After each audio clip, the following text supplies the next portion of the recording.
புதிதாக அப்பா வாங்கித் தந்த போனை ஆசையாக பார்த்து கொண்டிருந்தாள் அந்த பள்ளி பருவ பெண். அப்பாவும் அம்மாவும் வெளியே போயிருந்தார்கள். மொபைல் பாரர்க்கும் ஆசையில் வாசல் கதவை மூட மறந்துவிட்டாள் அவள். அப்போது கத்தியோடு பாய்ந்த அந்த உருவம் யாரென புரிந்துவிட்டது. தன் பின்னாலேயே நடந்து ஒரு தலைக்காதலை சொல்லி திரும்ப காதலிக்கச் சொல்லும் சைக்கோ டார்ச்சர் அவன். அன்று அந்த பிஞ்சு உடல் முழுவதும் கொடூரமாக தாக்கப்பட்டு குற்றுயிரும் குலையுருமானாள்.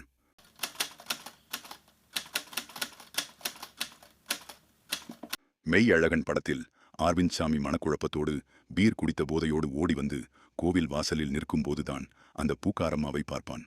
கோவிலுக்கு போய் சாமியை பார்க்கச் சொல்வாள் அவள். எப்படியாவது கார்த்தி விழித்து தேடும் முன் இந்த இடத்திலிருந்து ஓடிவிட துடிக்கும் மனதோடு இருப்பவனுக்கு கடவுள் நினைவு வருமா? குளிக்கவில்லை என்பான். நம்ம சாமிதானே என பூக்காரம்மா விளக்கினாலும் அரவிந்த் சாமி மனம் சமாதானம் அடையாது. உடனே பணம் கொடுத்து அர்ச்சனை செய்ய சொல்வார். யார் பெயருக்கு என பூக்காரம்மா கேட்டால் அதுதான் பிரச்சனை. சாமி பெயருக்கு என்கிற பதிலுடன் பூக்காரம்மா அருகில் அமர்வான். அவனின் சகல தவிப்புகளும் மாற விபூதி எடுத்து பூசுவாள் பூக்கார பெண். அதுதான் கடவுளிடமிருந்து கிடைத்த கைக்குலுக்கல். கடைசி விவசாயி மாயாண்டி நீதிமன்றத்துக்கு காவலரால் கொண்டு வரும்போது அவருக்கு பயமே இருக்காது. ஆனால் அவர் மாட்ட வைக்கப்பட்டிருக்கிறார் என்பது ஜட்ஜம்மாவுக்கு தெரியும்.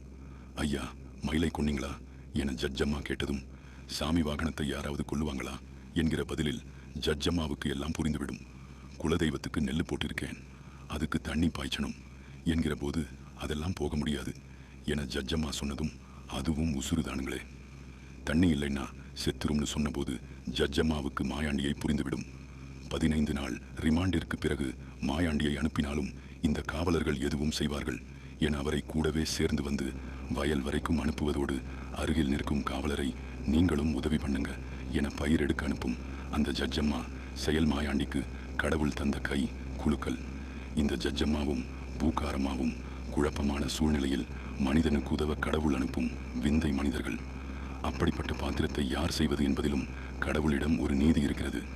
சல்லடையாக்கப்பட்ட உடலோடும் காயங்களோடும் உயிரை காப்பாற்றிக் கொண்ட அந்த பள்ளி பருவ பெண் தன் வாழ்க்கை வலிகளை தோற்கடிக்க எடுத்த ஆயுதம் படிப்பு, படிப்பு, படிப்பு. இன்று மருத்துவம் படித்து டாக்டர் ஆகியிருக்கும் அந்த பெண்தான் பூக்காரம்மா ஜட்ஜம்மா. தான் மருத்துவர் என்றாலும் தன் கதாபாத்திரங்களால் மனித மனங்களின் மேன்மைகளை வெளிப்படுத்திய அந்த டாக்டர் நடிகை ரைச்சல் ரெபெக்கா. காயங்களிலிருந்து மீண்டு பிடித்த வாழ்க்கையை வாழும் பெண். கடவுளும் இயக்குனர்தான் போல. இதனை இவள் நடிப்பாள் என்றாய்ந்து அதனை அவள் கண்விடல்.